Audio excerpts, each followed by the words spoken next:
la décision a été prise parce que il a été constaté et prouvé scientifiquement que les antibiotiques aujourd'hui ne sont pas bien utilisés, ce qui entraîne une résistance à l'efficacité de ces médicaments qui sont très très importants dans la survie de nos populations. Donc c'est pour cela.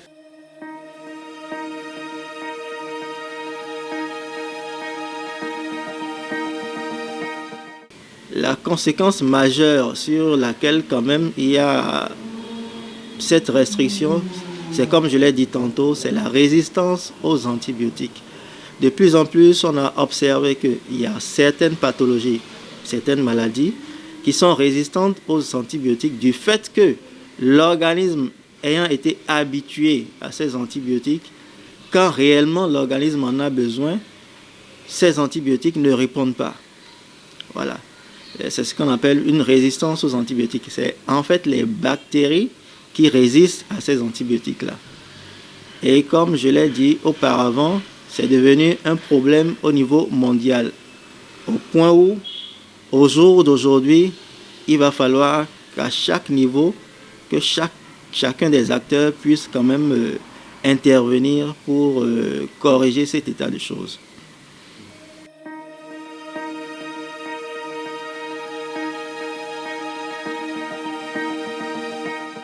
Ça nous porte assez de préjudice.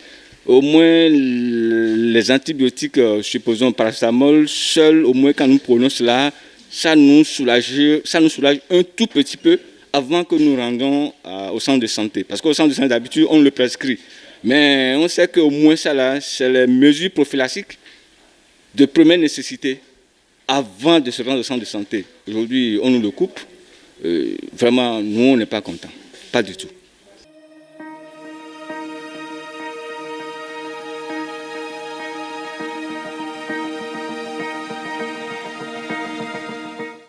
Voilà.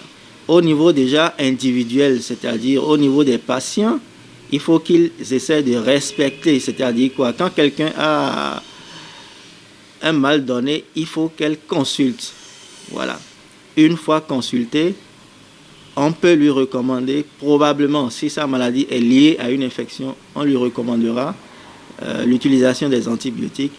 Mais il ne faudrait pas qu'il exige quand même, ou bien force la main à l'agent de santé à la prescription d'un antibiotique. Et surtout respecter la prise de ces antibiotiques et la prise correcte des consignes données par l'agent de santé. Et en l'occurrence, les agents de santé qualifiés. Je voudrais parler des médecins, des sages-femmes ou des infirmiers. Voilà. Et au-delà de ça, au niveau des responsables politiques, comme cela a commencé déjà, il y a une réglementation dans les officines. Systématiquement, sans ordonnance, vous ne pouvez pas prendre et acheter d'antibiotiques. Voilà. Et au niveau du personnel soignant, c'est surtout de renforcer la surveillance des infections, résistance aux antibiotiques, surtout ne prescrire d'antibiotiques que quand c'est nécessaire.